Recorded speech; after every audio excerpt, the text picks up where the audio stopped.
Oke, teman-teman, hari ini saya mau memberitakan kabar yang sedang viral-viralnya di Vietnam ya. Seperti apa kabarnya? Ya, sebelum saya mau melanjut ini, saya mohon kepada teman-teman untuk jangan lupa teman-teman subscribe channel ini biar saya semakin semangat untuk memberitakan atau untuk membicarakan tentang sepak bola Asia Tenggara. Dan jangan lupa like video ini dan tinggalkan komentar di kolom komentar nanti.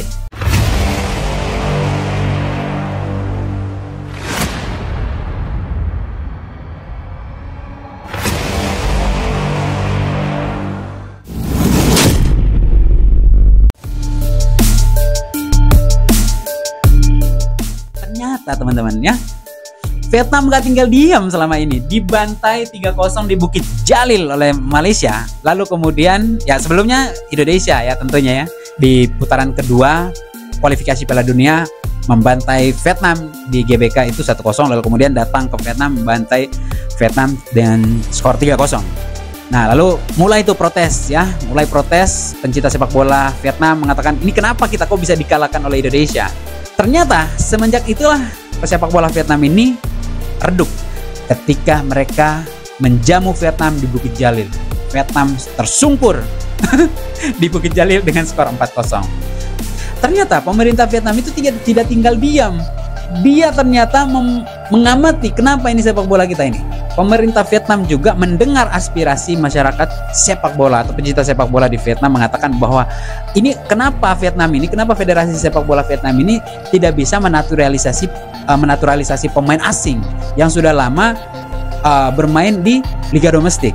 Pemerintah Vietnam ini mendengar ya bagaimana rintihan-rintihan para pundit-pundit Vietnam ini ya mengeluhkan, ayo dong please, apa yang terjadi di dalam tubuh Federasi Sepak Bola Vietnam atau VFF ya. Ini melakukan secara total ya revisi undang-undang kewarganegaraan Vietnam. Itu yang dilakukan oleh pemerintah untuk membela atau untuk menolong Federasi Sepak Bola Vietnam. Nah, berdasarkan aturan yang baru disahkan, individu yang memiliki kontribusi luar biasa dalam pembangunan dan perlindungan negara Vietnam atau dinilai memberi manfaat besar bagi publik sosialisasi Vietnam dapat mengajukan kewarganegaraan Vietnam tanpa harus memenuhi sejumlah syarat administratif yang selama ini dianggap menyulitkan. Oke, memang ya inilah yang terjadi selama ini ya, bagaimana Vietnam itu sangat sulit untuk menaturalisasi pemain-pemain asing ataupun pemain-pemain yang memiliki keturunan Vietnam ya, karena banyak sekali persyaratan-persyaratan. Nah, kemudahan baru permohonan naturalisasi di Vietnam ini teman-teman ya, mereka yang masuk kategori tersebut kini bisa dikecualikan dari kewajiban memenuhi persyaratan seperti kemampuan berbahasa Vietnam, durasi tinggal di wilayah Vietnam, serta bukti kecukupan ekonomi untuk hidup di negara tersebut ya. Tak hanya itu, permohonan juga diperbolehkan untuk setiap pemegang kewarganegaraan asing dengan catatan memenuhi dua syarat utama yang selama ini hanya berlaku bagi mereka yang memiliki hubungan darah dengan warga negara Vietnam dan atas persetujuan presiden.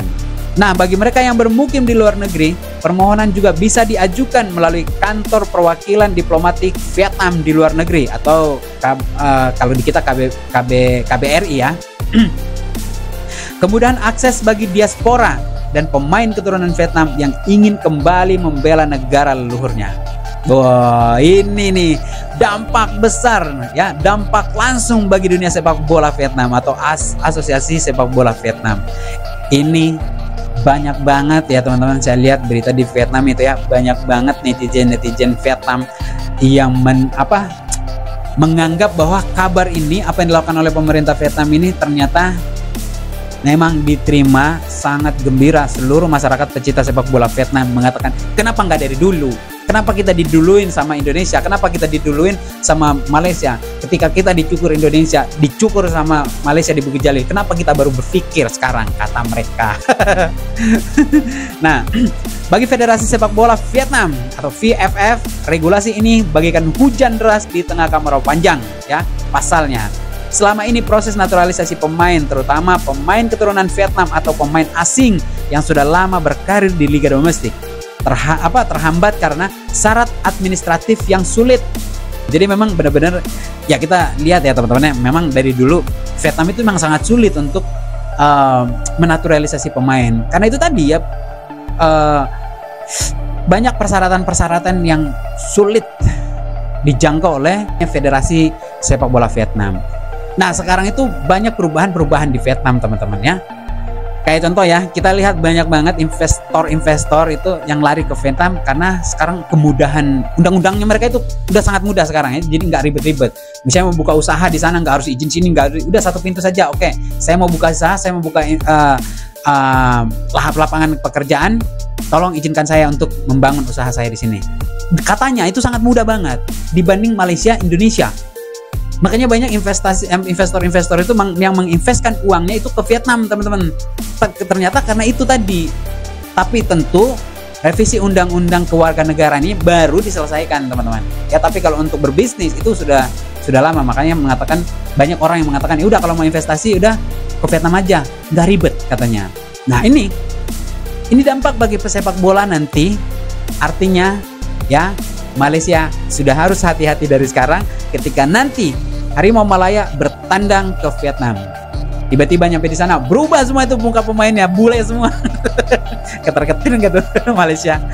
Karena apa yang dilakukan oleh Malaysia ketika Vietnam datang ke Bukit Jalil, semua pemainnya berubah. Pemain Harimau Malaya itu berubah. Tidak pernah dipikirkan oleh pelatih Vietnam. Yang sebelumnya dia harus, oh kamu harus jaga ini, kamu harus jaga ini, kamu harus jaga ini. Pas gitu nyampe ke Bukit Jalil, what? Ini kok berubah semua, ini kenapa bule semua ini yang main ini? Nah gitu teman-teman ya. Itulah berita yang saya sampaikan hari ini teman-teman, karena ini sedang hangat-hangatnya di pecinta sepak bola Vietnam. Artinya rivalitas kita nanti semakin kenceng ya. Kalau gini, rivalitas itu bukan berarti masuk ke lapangan senggol dikit berantem, bukan itu teman-teman. Rivalitas itu kita akan melihat nanti bagaimana Asia Tenggara ini memperlihatkan permainan yang cantik ya, yang tidak lagi senggol dikit berantem kayak Myanmar tuh. Makanya Myanmar itu nggak pernah maju-maju karena yang dibawa ke timnas itu pemain kungfu semua. Pemain gulat semua yang dibawa masuk ke lapangan, disenggol dikit dia refleks. Karena apa? Dia udah biasa biasa gulat dia. Makanya Vietnam itu nggak maju-maju. Nah kita lihat bagaimana Timor Leste ya. Timor Leste beberapa tahun yang lalu itu emosional yang kenceng ya Timor Leste. Tapi sekarang mereka sudah mulai berpikir bahwasannya ternyata sepak bola itu nggak harus pakai emosi. Harus pakai apa? Ya harus pakai skill. Kalau pakai emosi nggak akan kelar. Yang ada kita berantem di lapangan. Kan gitu ya teman-teman. Bagaimana kita melihat Vietnam sebelum-sebelumnya juga yang diturunin itu orang pemain gulat semua. Yang kita lihat dari dulu adalah Thailand ya, karena memang perubahan Thailand itu kan pelan-pelan tapi pasti ya. Ketika kita lihat bagaimana Thailand cara bermain di lapangan, wah ini keren. Seni yang dia lihat ya, bukan emosional.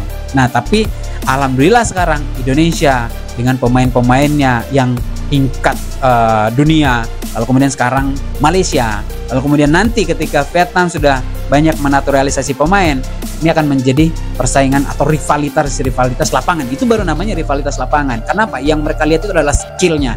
Kita akan melihat bola atau pemain bola di lapangan itu dengan wah ini keren nih gitu. Gede-gede kecenggol, oh maju mau tonjok.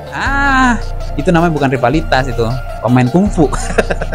Oke, mungkin itu saja yang bisa saya sampaikan teman-teman, berita viral yang sedang hangat-hangatnya di Vietnam, karena banyak sekali masyarakat Vietnam yang antusias ya, yang gembira dengan apa yang dilakukan oleh pemerintah Vietnam, memudahkan bagi pemain-pemain asing untuk mendapat paspor Vietnam. Oke, dan ini juga untuk memudahkan Federasi Sepak Bola Vietnam untuk mendapat pemain-pemain asing. Ya mungkin nanti setelah ini kan mereka langsung talent coaching ya ke Amerika ya. Kemana? Mereka dulu pernah ke Amerika kan, pasti orang Amerika ada yang tinggal di situ kan. Datang ke Amerika, kamu orang Vietnam nggak? Nenek kamu yang mana? Kalau nggak kamu punya duit nggak? Ayo kita tinggal di Vietnam. Gak gitu juga. Kayak udah mau ngajak ini aja. Itu teman-teman. Oke. Sebelum saya tutup video ini, teman-teman jangan lupa tinggalkan komentar di kolom komentar, dan jangan lupa subscribe channel ini dan like video ini. Akhir kata dari saya, wassalamualaikum warahmatullahi wabarakatuh. Salam olahraga.